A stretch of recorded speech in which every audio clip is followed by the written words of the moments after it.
Assalamualaikum warahmatullahi wabarakatuh. Alhamdulillahi rabbil alamin wal aqibatu lil muttaqin wa la udwana illa 'alal zalimin. Ashhadu an la ilaha illallah wahdahu la syarika lah wa ashhadu anna Muhammadan 'abduhu wa rasuluhu alladzi la nabiyya ba'dahu. Allahumma salli wa sallim wa barik ala sayyidina Muhammad sallallahu alaihi wasallam wa ala alihi wa ashabihi wa man tabi'ahum bi ihsanin ila yaumil qiyamah, amma ba'du. Hadirin jamaah salat subuh rahimakumullah, pada pagi hari ini di pekan pertama di bulan Muharram, Ahad pertama di tahun baru 1443 Hijriah. Ada nikmat yang terbesar yang sering kali kita lupakan. Yang pertama, Allah masih anugerahkan kepada kita nikmat sehat yang hari ini menjadi paling mahal di antara manusia, berani menukar materi berapapun demi kesehatannya. Juga Allah berikan pada kita nikmat sempat, bisa duduk sebentar terlebih dahulu sebelum kita duduk di rumah. Ini tidak mudah, ya, tidak mudah untuk mengambil kesempatan itu. Di samping kita ada kemampuan, juga perlu ada kemauan. Mampu tapi tidak ada kemauan, maka kita tidak akan bisa melaksanakannya. Oleh karena itu, mari kita ungkapkan rasa syukur ini kepada Allah dengan ungkapan Alhamdulillahi rabbil alamin. Salawat serta salam selamanya kita sampaikan, kita baca, kita zikirkan, kita perbanyak. Dan tentu Allah senantiasa limpah curahkan teruntuk habibana wa nabiyyana Nabi Muhammad sallallahu alaihi wasallam. Dengan sama-sama kita mengucapkan Allahumma sholli ala sayyidina Muhammad wa ala ali sayyidina Muhammad. Hadirin jamaah salat subuh rahimakumullah, kebahagiaan kita yang kedua, sebagaimana Rasulullah menjanjikan, barang siapa yang sholat isya berjamaah, ka'annama, seperti dia sholat nisfal lail, seperti dia sholat sunnah setengah malam. Tetapi barang siapa yang sholat subuh berjamaah, faka'annama sholla kullahu, seperti dia sholat sepenuh malam. Kita sudah diberikan oleh Allah nikmat pagi ini. Pertama, bisa bangun sebelum subuh, bisa sholat sunnah 2 rakaat sebelum subuh, bisa sholat subuh berjamaah. Insya Allah Allah berikan punishment lah atau apa pahalanya, ya. Yang paling penting adalah Allah curahkan rahmat dan ridhonya bagi kita. Ini saya tidak lama nanti akan sampaikan. Ini kita ada di momentum bulan Muharram. Jadi tafsir tematik kita tidak jauh berkenaan dengan Muharram pada pagi hari ini. Silahkan sambil berzikir, sambil niatkan iktikaf, kita berada di majelis ilmu. Semoga ini menjadi majelisnya malaikat, juga menjadi bukti nanti surga, ya, taman surga nanti di akhirat kelak insyaallah. Hadirin yang dirahmati Allah, Muharram menjadi hitungan bulan pertama dalam kalender tahun Hijriah dan menjadi salah satu daripada bulan yang mulia. Kita sudah sampaikan beberapa bulan yang lalu, bulan yang mulia ini ada 3 bulan berurutan. Ada 1 Zulqa'dah, Zulhijjah, Muharram. Kemudian ada 1 bulan yang terpisah, itu bulan Rajab, ya. Itu baina atau ba'dal Jumadi. Ba'da Jumadi itu setelah itu bulan Rajab. Nah, dulu, ya, para sahabat itu di zaman Umar bin Khattab, mereka berkompromi dengan sahabat yang lainnya. Mereka bermusyawarah. Kira-kira kita nih harus punya tahun khusus. Kita harus punya tahun sendiri, punya penanggalan sendiri untuk penanggalan kalender Islam. Lalu mereka flashback lah, mundur ke belakang. Ada yang mengusulkan bagaimana kalau kita mulai dari kelahiran baginda Rasulullah. Ada juga yang menawarkan kalau begitu dari mulai beliau diangkat menjadi nabi dan rasul sekitar 40 tahunan kan lebih.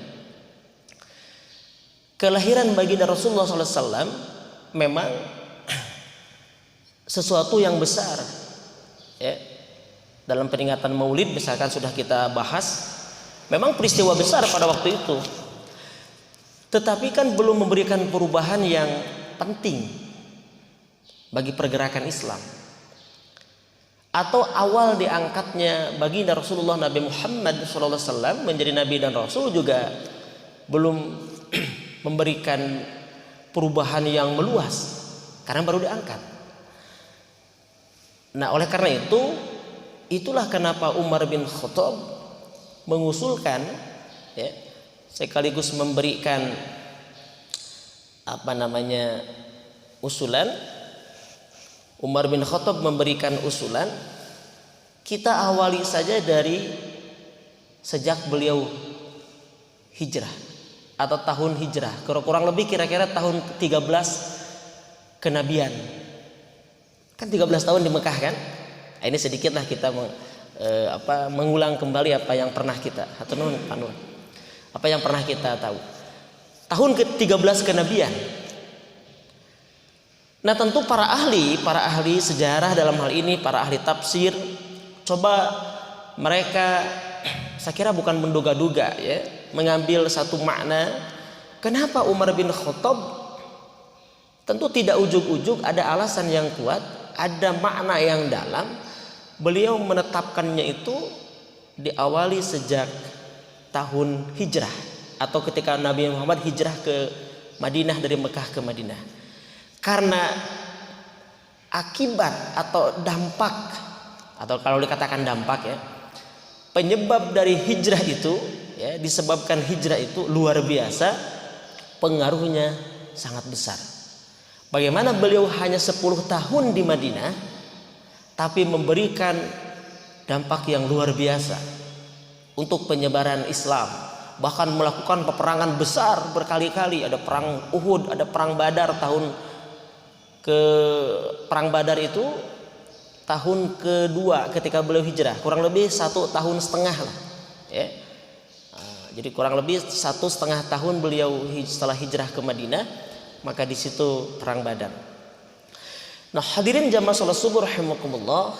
Jadi Umar bin Khattab radhiyallahu an ya, menetapkan mengawali tahun penanggalan pertama itu dari peristiwa hijrah Nabi Muhammad SAW itu karena perhitungan dampaknya, pengaruhnya, sejarahnya sangat besar setelah hijrah. Bapak yang sudah pergi ke sana, Pak ya, itu kan jarak Mekah Madinah itu kurang lebih 450 kilo, Pak. Bahkan sampai 500 kilometer, Pak. Dari sini kemana kira-kira? Kurang lebih mungkin Jawa Tengah mungkin ya, Jawa Tengah Pak ya. Kalau Jawa Timur Surabaya lebih mungkin ya, atau Jawa Timur mungkin ya. Saya nggak tahu perbatasannya di mana atau perbatasan di mana. Itu 500 km Pak. Kita atau jamaah yang udah ke sana itu bisa memperhatikan dari bis dengan gersangnya gurun pasir, gunung bebatuan. Naik bis saja udah tidur. Ini Rasulullah jalan kaki sahabat sebagian dan naik unta. Ini tidak perlu saya huraikan secara rinci lah tentang perjalanannya, tapi ingin saya sampaikan di sini hikmahnya. Jadi Umar bin Khattab sekali lagi menetapkan penanggalan tahun Hijriah dengan momentum hijrah Rasulullah. Tentu kenapa itu yang dipilih, bukan diawali dari kelahiran baginda Rasulullah, tidak diawali dari diangkatnya baginda menjadi nabi dan rasul, karena peristiwa hijrah memberi atau merupakan momentum yang sangat besar pengaruhnya terhadap perubahan, ya, perubahan dan perkembangan Islam. Ini luar biasa. Nah, yang pertama mari kita lihat tentang berkenaan dengan hijrah ini, ya, karena kita ingin menguraikan bukan perjalanannya tapi makna yang terkandung atau pelajaran tentang hijrah. Pertama bisa kita lihat dalam surah Al-Baqarah ayat 218 misalkan. Surah apa, Pak?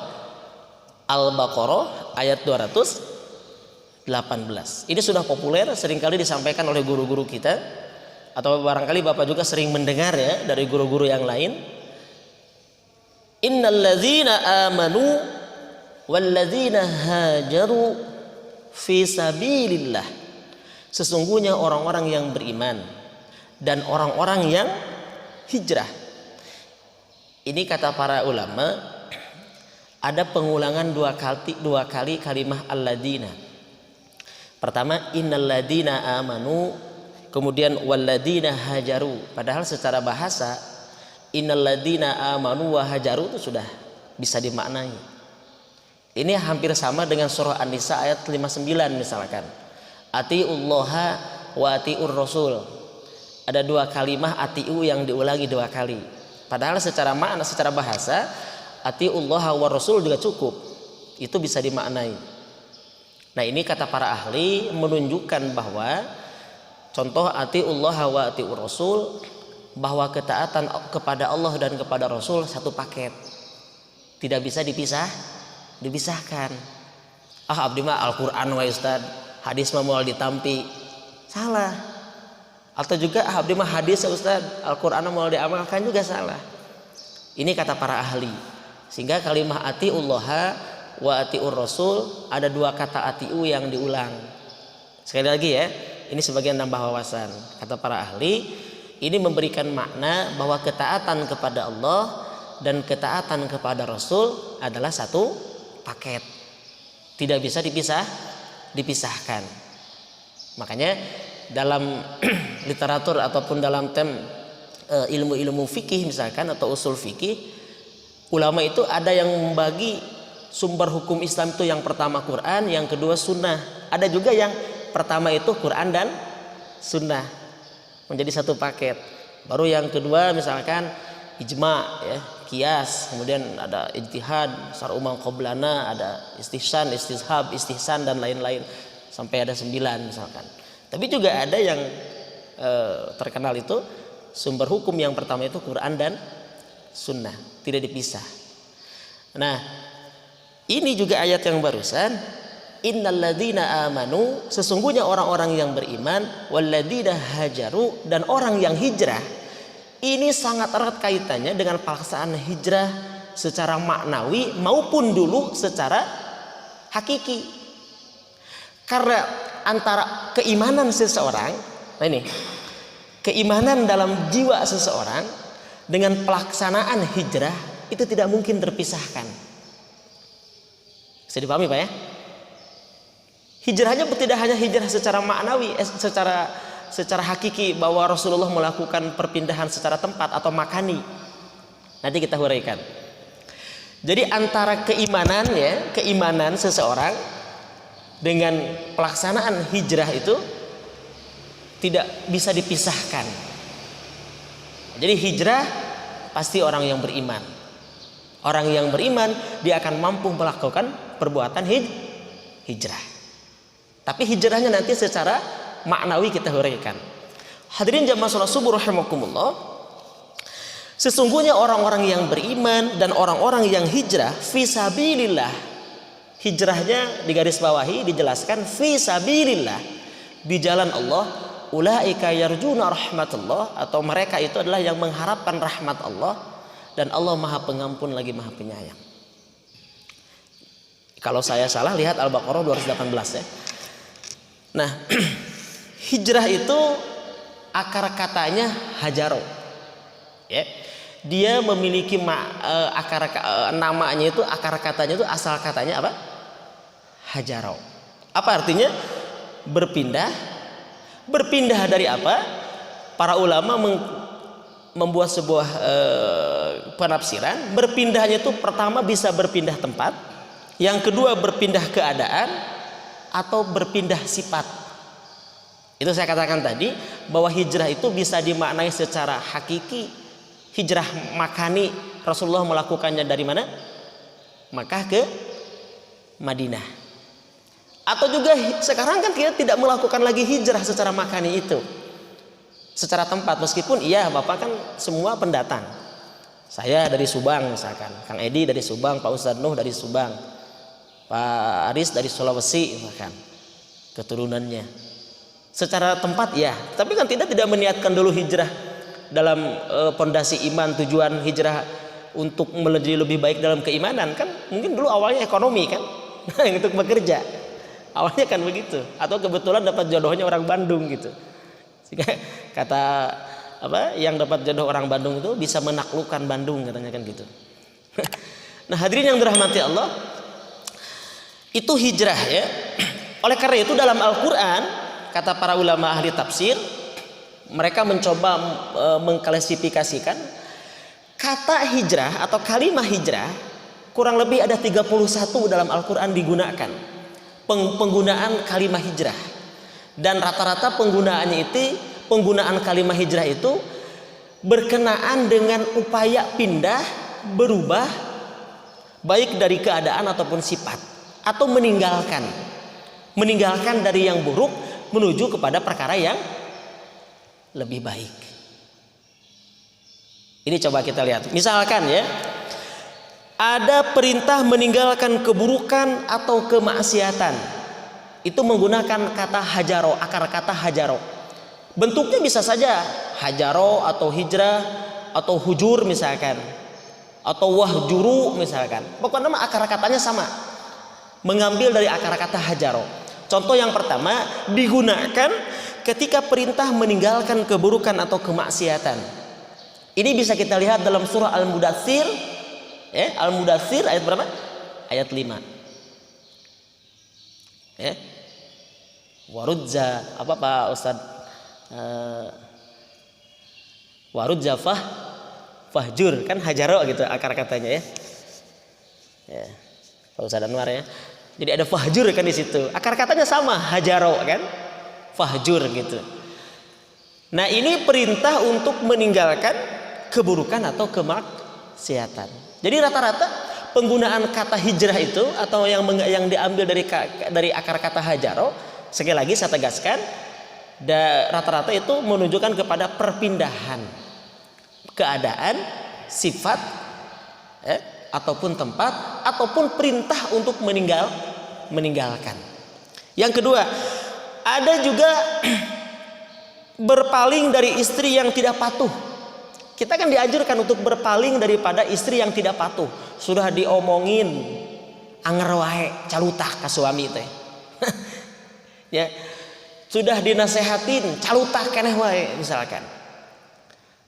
Bahkan juga wahjuru hunna anil madhaji kan gitu ya. Dalam Al-Qur'an itu dalam surah An-Nisa ayat 34. Itu sama menggunakan kata, mengambil dari akar kata yang sama, hajaro. Ya, wahjuruhun hunna sama, tinggalkan, hindari. Pucuk bahasa orang mah cuekeun gitulah. Gitu kan, antep. Tapi ada tahapannya. Pertama diomongin, dinasehatin, anger wae. Ente dibarengan tidur, ditinggalkan, pisah ranjang, anger wae. Bukan pisah rumah, tapi pisah ranjang. Berarti ranjangnya kada aya dua, Pak. Kamarnya minimal aya 2 di rumah teh gitu. Jadi kamar teh di rumah teh minimal aya 5 teh. Murang kali 2, tamu hiji, kanggo cadangan hiji, pilih aya masalah kan bisa pisah ranjang gitu. Gitu. Pernah gitu tuh? Tuh, pernah insyaallah nya. Wahjuruhunna kan gitu kan? Itu penggunaan akar katanya sama. Kemudian juga meninggalkan orang-orang yang tidak beriman dengan cara baik tanpa melukai hati mereka. Dalam surah Muzammil ayat 10 sama menggunakan kata yang sama, hajaro. Ya. Jadi boleh kita meninggalkan orang-orang yang tidak beriman, yang bisa menjerumuskan kita, yang bisa merusak akhlak kita, tapi tentu dengan cara yang baik. Upayakan, usahakan tidak menyakiti perasaan mereka. Kita punya triknya nanti bagaimana meninggalkan mereka, menjauhinya. Ya. Kemudian juga kembali kepada Allah dengan harapan mendapatkan hidayahnya. Surah Al-Ankabut ayat 26 misalkan. Itu sama juga penggunaan kata akar kata diambil dari akar kata hajaro. Kemudian meninggalkan tempat atau keadaan atau sifat karena menuntut ridho Allah. Meninggalkan tempat, perhatikan, atau keadaan atau sifat demi menuntut ridho Allah. Makanya Pak, kita sering kan ada pemuda hijrah di Bandung itu, ada cahaya hijrah, ada hijrah kafah, contoh. Ayo keluar tina pagawean, pindah hijrah. Apakah seperti itu ya itu? Apakah perlu pakai nama? Sehingga kaosnya ditulisan misalkan di belakangnya kami sudah berhijrah misalkan gitu. Ya saya kira juga slogan-slogan seperti itu sebatas, mungkin sebatas tertentu dipersilahkan, tetapi juga yang paling penting itu kita hijrah diri kita, hijrah pribadi kita. Jangan sampai nanti slogan di kaosnya kami sudah hijrah tapi perilakunya belum hijrah. Nah gitu ya. Nah, itu juga nanti bermasalah tanggapan masyarakat awam. Nah hadirin yang terhormati Allah, hijrah itu tentu ada motivasi ya, ada dorongan, ada tujuan kenapa harus hijrah. Sehingga dulu ketika Rasulullah SAW menyampaikan kepada para sahabat bahwa beliau akan melaksanakan hijrah dari Mekah ke Madinah, mereka memiliki dorongan atau motivasi yang berbeda-beda. Ada di belakang sana golongan muda yang mereka saling berbicara, saling ngobrol. Oh, kalau hijrah ke Madinah asik, di sana ceweknya cantik-cantik. Nah misalkan di sana di Madinah gadis cantik. Memang kalau gadis ataupun wanita Madinah itu kata orang Arab itu lebih taat ya, dan karakternya lebih lembut dibandingkan karakter Arab karakter Mekah Pak. Itu orang Madinah, dan itu sudah ada keturunannya dari dulu. Orang Madinah tuh kadang meniru karakter kita ya kalau kita belanja itu, padahal tapi dia juga udah bisa bahasa Indonesia ya, bahasa Indonesia juga bisa. Kadang sama meniru karakter kita, misalkan rengkuh gitu. Nah, itu orang Madinah. Nah ada pemuda yang begitu. Jadi tujuan hijrahnya pada waktu itu, motivasinya, dorongannya ingin mencari jodoh.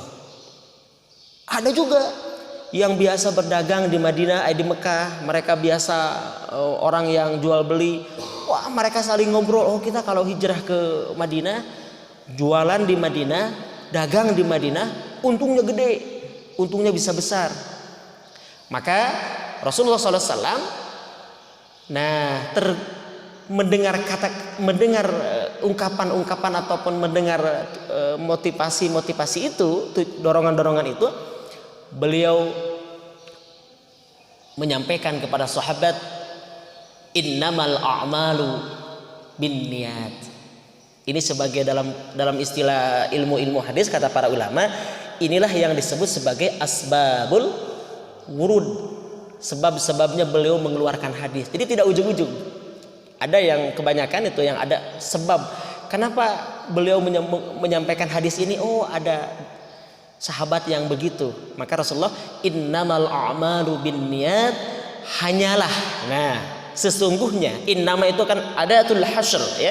Hanyalah sesungguhnya segala amal, segala perbuatan itu bergantung pada motivasinya, bergantung pada dorongannya, bergantung pada tujuannya. Faman kanat hijratuhu ilallahi war rasulih, kata Rasul, barang siapa yang motivasinya, hijrahnya, pindahnya dari Mekah ke Madinah, tujuannya semata-mata karena Allah dan Rasulnya, fahijratuhu ilallah, maka dia akan mendapatkan ridho Allah dan Rasulnya. Maka dia akan kembali, akan mendatangi Allah dan Rasulnya. Atau dalam bahasa lain, dia akan mendapatkan rahmat, kasih sayang, ampunan dari Allah dari Allah dan dia akan akan mendapat ridho dari Rasulnya. Tapi wa man kanat hijratuhu ilal mar'ah, dan barang siapa yang tujuannya motivasinya untuk mencari jodoh kata Rasul, maka yang kihuha, dia hanya sekadar akan mendapatkan jodoh. Itu Rasul meluruskan, Pak. Meluruskan motivasi setiap sahabat pada waktu itu. Au ila dunya, atau barang siapa yang tujuannya, motivasinya, dorongannya untuk berdagang, untuk mendapatkan dunia, maka yusibuha, dia hanya sekadar akan mendapatkan keuntungan dunia. Fahijratuhu ila ma hajara ilaih, maka motivasi itu, dorongan itu bergantung terhadap apa yang dia jadikan itu sebagai pijakan, dorongan. Ila ma hajara ilaih, maka akan menuju kepada apa yang dia tuju, tergantung niatnya. Fahijratuhu, maka hijrahnya itu bergantung kepada apa yang dia lakukan, dia tujukan. Oleh karena itu Bapak yang dirahmati Allah, kita bekerja mencari nafkah. Kalau tujuannya sekadar ingin dihargai oleh bos, gaji naik, dapat gaji tiap bulan, ya itu yang kita dapatkan. Tapi keluar dari rumah sudah bismillahirrahmanirrahim, sudah lillah, ya, bekerjanya bukan lagi hanya sekadar kerja, tapi memang betul-betul sebagai perintah Allah menjemput rezeki ataupun menafkahi keluarga sebagai kewajiban, maka insya Allah itu dikategorikan sebagai jihad. Itu juga jihad, sama jihad fisabilillah, ya. Nah, itu juga jihad dalam ekonomi, jihad dalam nafkah. Nah, hadirin dirahmati Allah, oleh karena itu tidak mungkin mereka melakukan perpindahan ini, hijrah atau para sahabat dari Mekah ke Madinah tanpa didasari dengan iman. Karena kata Rashid Ridho, ya, iman itu bagaikan pelita dalam jiwa yang menerangi. Jadi kalau tanpa iman tidak mungkin.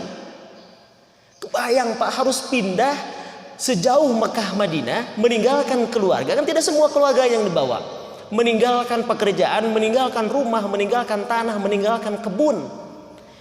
Kalau tanpa didasari dengan iman tidak mungkin. Maka di situ keimanan yang menjadi penentu, ya, yang menjadi penentu mau atau tidaknya tergerak hatinya untuk hijrah. Bukan hanya hijrah secara makani, bukan hanya hijrah secara tempat pada waktu itu, termasuk kita hijrah sekarang dari kemaksiatan menuju ketaatan, dari pesimisme menjadi lebih optimis, karena optimislah sebuah kebaikan. Ya. Hijrah, melakukan hijrah secara jiwa kita, hijrah secara sifat kita menjadi lebih baik. Itu perlu dasar keimanan yang kuat. Nah, hadirin yang dirahmati Allah, ada beberapa pelajaran yang bisa kita ambil dari pelaksanaan hijrah Rasulullah SAW. Pertama, saya ingin sampaikan dalam waktu yang singkat ini, ketika baginda Rasulullah SAW menyampaikan kepada sahabat Abu Bakar As-Siddiq, beliau menangis kegirangan. Bisa kebayang Pak? Menangis tapi kegirangan, cerik tapi bahagia gitu. Ada gitu Pak? Banyak. Kayak orang yang mendapatkan rizki yang tiba-tiba. Di TV kita lihat kan, orang yang diberikan rumah tiba-tiba diberikan kendaraan mewah atau kendaraan yang tiba-tiba, kan dia menangis tapi dia bahagia, bukan menangis sedih. Tidak menerima kan gitu. Nah, Abu Bakar As-Siddiq itu dia menangis kegirangan, kata para ulama dalam sebuah riwayat, ya, atau dalam kitab Sirah itu, dalam Sirah Nabawiyah itu, ketika baginda Rasulullah SAW menyampaikan bahwa kita akan berhijrah wahai Abu Bakar dari Mekah ke Madinah, hijrah secara makani tempat, Abu Bakar menangis kegirangan. Saking bahagianya Abu Bakar, beliau lantas membeli 2 ekor unta. Untuk apa? Untuk dijadikan sebagai alat kendaraan, dan beliau memberikan 1 ekor unta kepada Rasulullah, 1 beliau tundangi. Ada peristiwa yang luar biasa pada waktu itu. Ada peristiwa yang luar biasa yang menjadikan pelajaran bagi kita pada waktu itu. Bagaimana? Rasulullah baginda Nabi Muhammad SAW, ketika beliau diberikan unta oleh Abu Bakar, beliau menolak. Padahal Abu Bakar itu sahabat Rasulullah, tidak pernah menolak sebelumnya. Beliau diberikan apapun hadiah oleh sahabatnya, bukan sedekah, karena beliau tidak menerima sedekah, tidak menerima zakat. Hadiah, ada yang memberikan baju, ada yang memberikan sandal, mungkin ada yang memberikan jubah. Beliau tidak pernah menolak. Tapi pada waktu, tidak ya Abu Bakar, aku tidak mau menerimanya. Tidak ya Rasulullah, pakai saja. Kan itu kata Abu Bakar, pakai saja ya Rasulullah, aku berikan untukmu. Kalau begitu kata Rasulullah, aku akan membelinya. Tidak ya Rasulullah, pakai saja. Abu Bakar bersikeras tetap ingin memberikannya, dan Rasulullah pun sama bersikeras menolaknya. Akhirnya sepakat Rasul membelinya, menggantinya.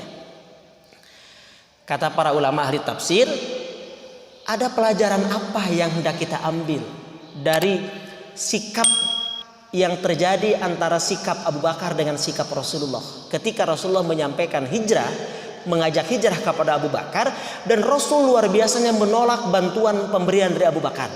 Kata para ulama, pelajaran yang pertama adalah bahwa hijrah memerlukan pengorbanan. Rasul ingin mengajarkan kepada kita bahwa harus sama-sama berkorban. Oleh karena itu Pak Aris, kalau kita ingin mendapatkan usaha besar, ingin mendapatkan hasil yang besar, maka perlu hijrah, perlu ada sebuah pengorbanan. Ketika kita ingin hijrah untuk mendapatkan hasil yang besar, usaha yang besar, itu perlu sebuah pengorbanan. Mau hijrah menjadi lebih baik, itu juga perlu pengorbanan. Mengorbankan waktu, mengorbankan hobi yang bisa mengganggu, kan gitu. Mengorbankan tenaga. Tidak mudah. Ingin bangun malam istiqomah qiyamul lail saja, itu luar biasa apa pengorbanannya. Yang awalnya tidak pernah qiyamul lail misalkan. Ingin sholat duha saja, padahal siang hari tidak tidur, kamu ayo nama pepek di rumah saja kan? Itu luar biasa Pak. Padahal cuma 2 rakaat atau 4 rakaat gitu. Tapi kalau tidak ada pengorbanan di situ, kira-kira malas tuh Pak? Malas. Ini pelajaran yang disampaikan oleh Rasulullah, yang ingin disampaikan wabil khusus kepada Abu Bakar, tetapi al-ibrah bi umumil lafzi, ini disampaikan kepada umatnya, kepada kita semua. Bahwa pelajaran yang ingin kita ambil dari situ adalah ketika mau hijrah perlu sebuah pengorbanan. Setuju Pak ya? Nah, jadi sobat tingali kapungkur mungkin orang tidak termasuk orang yang rajin ke masjid. Ini yang kecil-kecil sajalah. Yang kecil-kecil aja Pak Nur ya. Hijrah yang kecil-kecil misalkan. Kita dulu mungkin tidak termasuk orang yang rajin ke masjid. Mau memulainya tidak mudah Pak. Perlu sebuah pengorbanan. Mau bangun sebelum subuh itu tidak mudah bagi yang tidak terbiasa Pak. Bagi yang sudah terbiasa, mau tidur jam berapapun dia bisa bangun sebelum adzan subuh. Karena itulah perlu pengorbanan, perlu perjuangan. Itulah yang Rasul hendak ajarkan kepada kita. Maka Rasul tidak mau menerima cuma-cuma pemberian unta dari Abu Bakar, karena seakan-akan seperti tidak berkorban. Rasul ingin sama-sama berkorban. Akhirnya sepakat untanya dibeli oleh Rasulullah, dibayar oleh Rasulullah. Ingin mengajarkan bahwa ingin melakukan sebuah perjuangan besar supaya hasilnya besar. Rasul ingin mengajak kepada sahabatnya, bukan menyuruh, tapi ingin mengajak sama-sama berkorban. Ini pelajaran pertama. Lalu yang kedua, ketika Rasulullah SAW ada di dalam rumah pada malam, beliau hendak mengeksekusi melakukan sebuah hijrah atau perjalanan hijrah. Rasul berada di satu rumah pada waktu itu. Ada yang menyebutkan rumahnya Ummu Hani, ada yang menyebutkan rumah Rasulullah kan. Itu Rasul ada di rumah itu, dan beliau diberitahukan di depan rumah Rasulullah sudah ada para kafir Quraisy yang mengepung. Jadi orang-orang kafir Quraisy sudah mengepung. Tentu mengepungnya hendak membunuh Rasulullah SAW.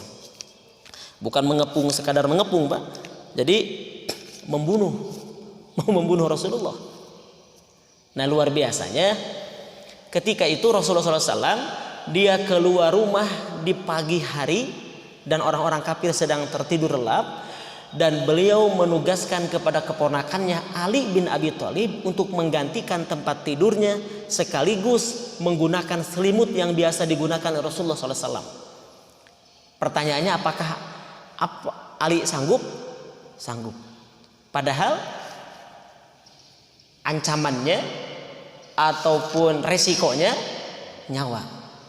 Tapi Sayyidina Ali tidak berpikir panjang ketika beliau ditugaskan Rasulullah SAW untuk menggantikan tempat tidurnya sebagai upaya untuk mengelabui orang kafir supaya mereka menganggap bahwa Rasulullah masih tidur, padahal beliau sudah keluar dengan Abu Bakar pada malam itu ya.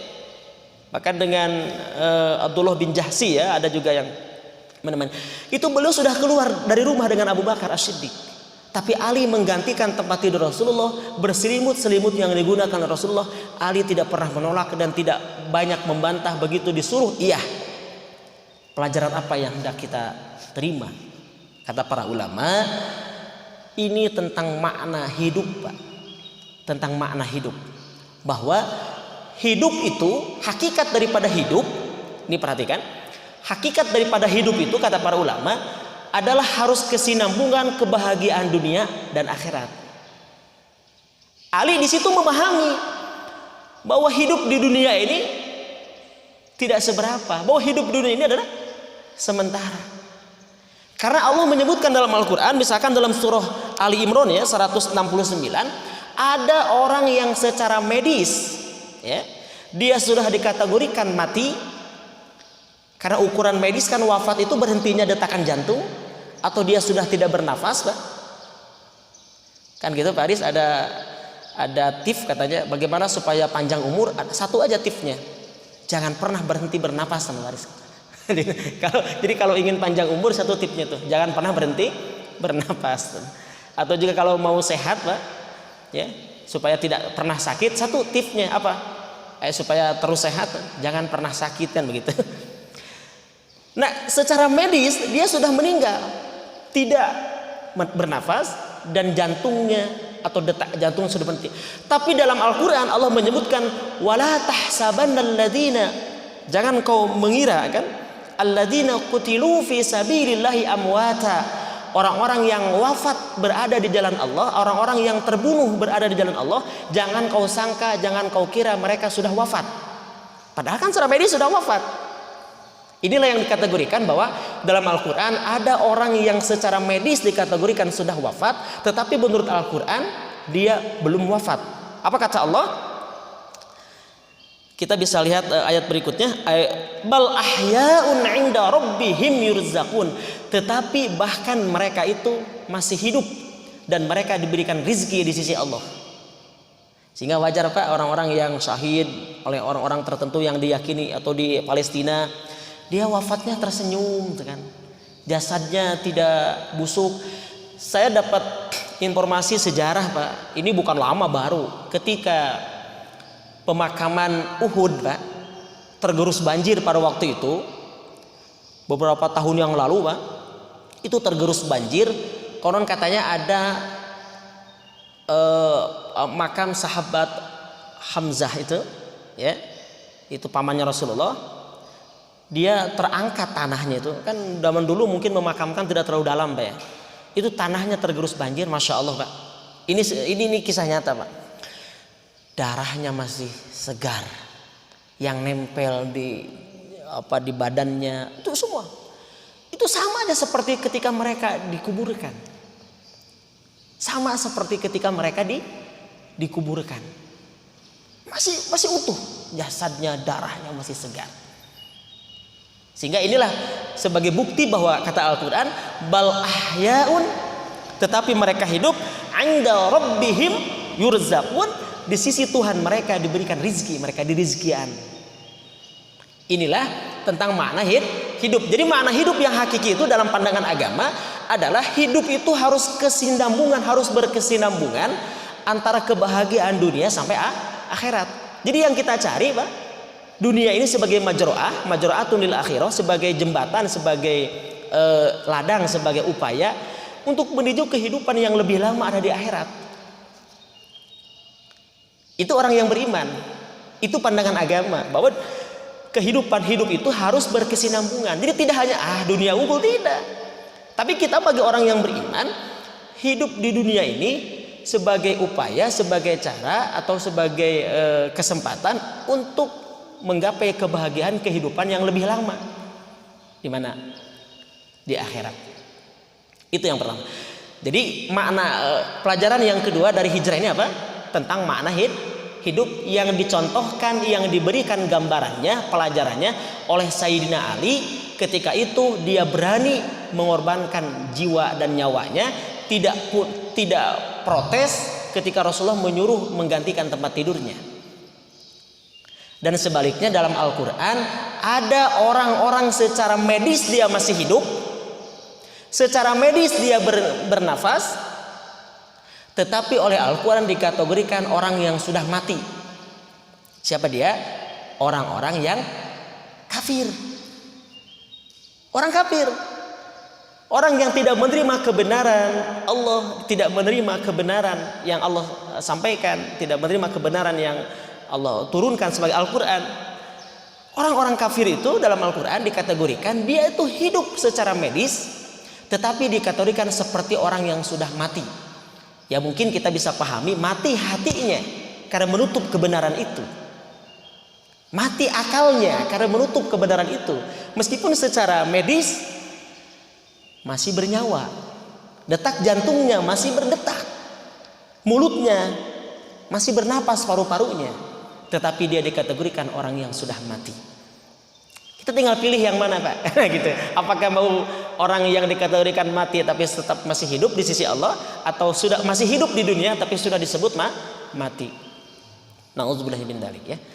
Ini pelajaran yang kedua. Terakhir, pelajaran yang ketiga dari hijrah ini sebagai tafsir tematik kita pada kesempatan pagi ini, ketika baginda Rasulullah SAW ada di Gua Thur, beliau bersembunyi. Nah, beliau bersembunyi di situ karena dikejar-kejar oleh orang kafir Quraisy hendak dibunuh. Beliau hanya berdua dengan sahabat Abu Bakar, dan di hadapan gua itu tidak tidak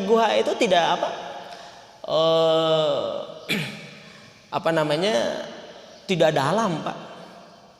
Jangan kita bayangkan seperti gua Jepang, gua Belanda di mana itu? Di mana?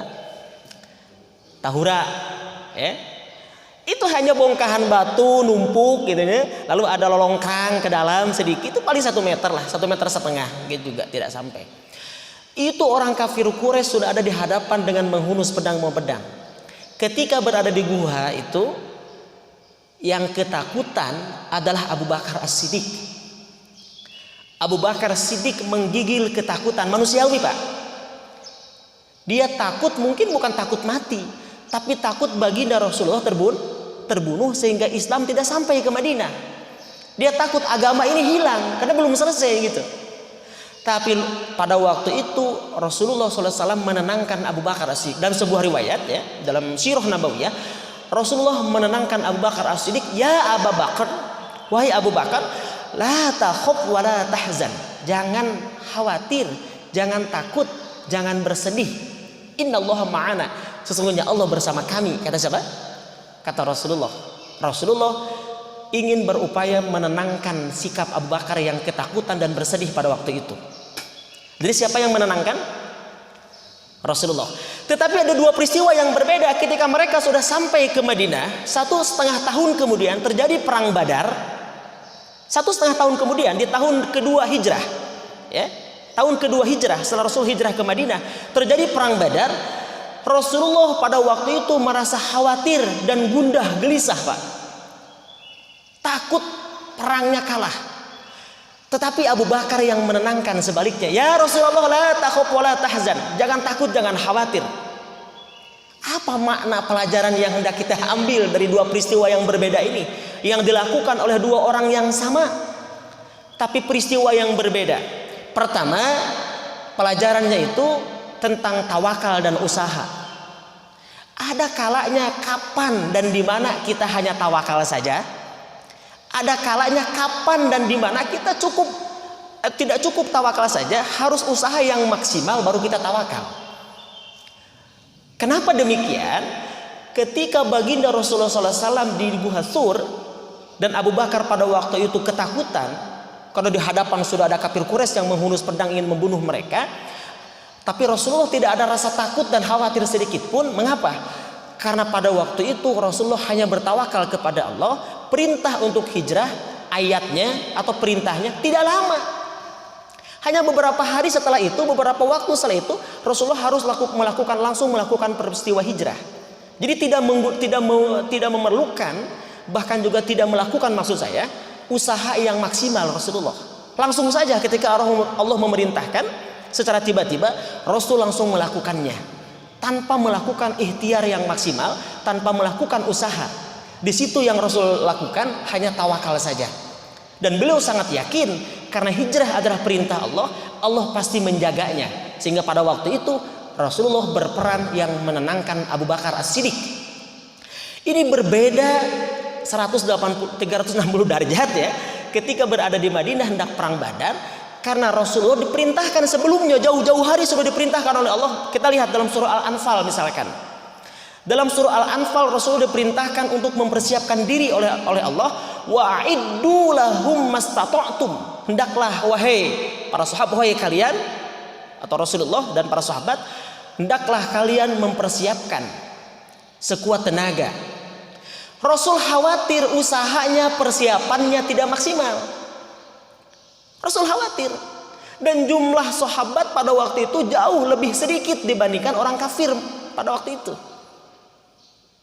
Jauh lebih sedikit dalam perang Badar itu. Bahkan ada yang mengatakan 300 berbanding 1000. Berarti 1 berbanding berapa? 10 kurang lebih ya. Masya Allah. Jadi Rasul khawatir Pak, karena ini berkenaan dengan ikhtiar manusia Pak. Oleh karena itu jangan pernah mengatakan saya rajin sholat, saya rajin ibadah, saya rajin ini. Nah ini penting ini. Antara hubungan ikhtiar dengan tawakal dengan ikhtiar. Ada kalanya orang yang rajin ibadah, yang rajin sholat misalkan, tapi dia tidak melakukan ikhtiar yang maksimal, contoh dalam menjaga kesehatan misalkan. Dia tidak melakukan ikhtiar maksimal, contoh dalam menjaga keamanan misalkan. Padahal itu sudah seharusnya dia lakukan jauh-jauh hari sebelumnya misalkan. Itu tidak menutup kemungkinan dan tidak mustahil. Ya, dia tidak akan berhasil, tidak akan mendapatkan. Karena itulah sunatullahnya, itulah manusiawinya. Hadirin yang dirahmati Allah, pelajaran yang ketiga ini memberikan pelajaran kepada kita kapan kita harus bertawakal saja, dan di mana kita, dan kapan kita harus melakukan usaha dan ikhtiar yang maksimal, lalu kita bertawakal Faris. Usaha dulu yang maksimal. Karena dengan usaha itu, dengan ikhtiar itu, lalu kita tawakal, Allah lebih tahu kapan waktunya dan di mana kita akan mendapatkannya yang terbaik menurut Allah.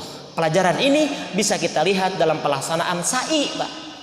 Bagaimana ketika Siti Hajar melakukan usaha antara Safa dan Marwah, itu jauhnya 400 meter kurang lebih, bahkan 450 meter, 400 meter kurang lebih, dikali 7 kali ya, antara Safa Marwah, dengan ikhtiar beliau ingin mencari pertolongan, barangkali ada orang yang bisa membantu beliau, membawa air bisa minum.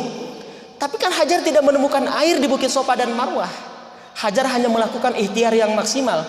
Allah jawab ikhtiarnya di mana? Sepulangnya dari Bukit Safa Marwah, beliau menghampiri anaknya Ismail, ternyata keluar air yang sangat besar dari bawah kakinya Ismail kecil. Sampai hari ini air itu tidak pernah padam, tidak pernah surut. Saking bahagianya Siti Hajar, zumi gitu kan. Jadilah air Zam-Zam gitu kan. Cukup orang mah kumpul di bendung ku pasir misalnya, saking bahagianya. Itulah ikhtiar, Pak. Bisa saja kita ikhtiarnya di tempat A dengan maksimal, tidak mendapatkan, yakinlah dan percayalah, Allah akan tunjukkan nanti yang terbaik di tempat yang B. Itu luar biasa, Pak.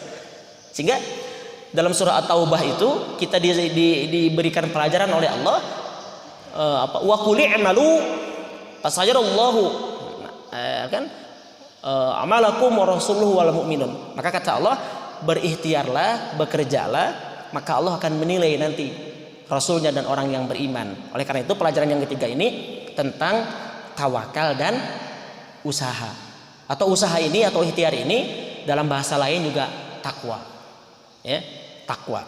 Bagaimana kita melakukan usaha itu supaya kita mendapatkan hasil yang maksimal. Mudah-mudahan ada hikmah dan manfaatnya. Kita sudah jam 5.57. Jadi ada 3 pelajaran dari peristiwa hijrah ini. Pertama tentang pengorbanan, yang kedua tentang makna hidup, dan yang ketiga tentang tawakal dan usaha. Mudah-mudahan kita bisa mengambil pelajaran itu sehingga Allah senantiasa memberikan kepada kita bimbingan untuk menjadi hambanya yang lebih baik, yang lebih bertakwa, di akhir hayat kita menjadi hamba-hambanya yang husnul khotimah. Amin ya Allah ya rabbal alamin. Allahumma shalli wa sallim wa barik ala sayyidina Muhammad wa ala alihi washabihi ajmain. Amin. Allahumma anfa'na bima 'allamtana wa 'allimna ma yanfa'una wa zidna 'ilma walhamdulillahi ala kulli hal wa na'udzu billahi min kulli halin ahlin nar. Allahumma inna nas'aluka ilman nafi'an ورزقا حلالا طيبا واسعا مباركا وعملا متقبلا والشفاء من كل داء اللهم إنا نسألك الهدى والتقى والعفاف والغنى اللهم إنا نسألك العفو والعافية والسلامة في الدين والدنيا والآخرة ربنا آتنا في الدنيا حسنة وفي الآخرة حسنة وقنا عذاب النار سبحانك اللهم وبحمدك أشهد أن لا إله إلا أنت أستغفرك وأتوب إليك والحمد لله رب العالمين. Terima kasih atas segala perhatian. Mohon maaf atas segala kekurangan. Akhirul kalam. Assalamualaikum warahmatullahi wabarakatuh.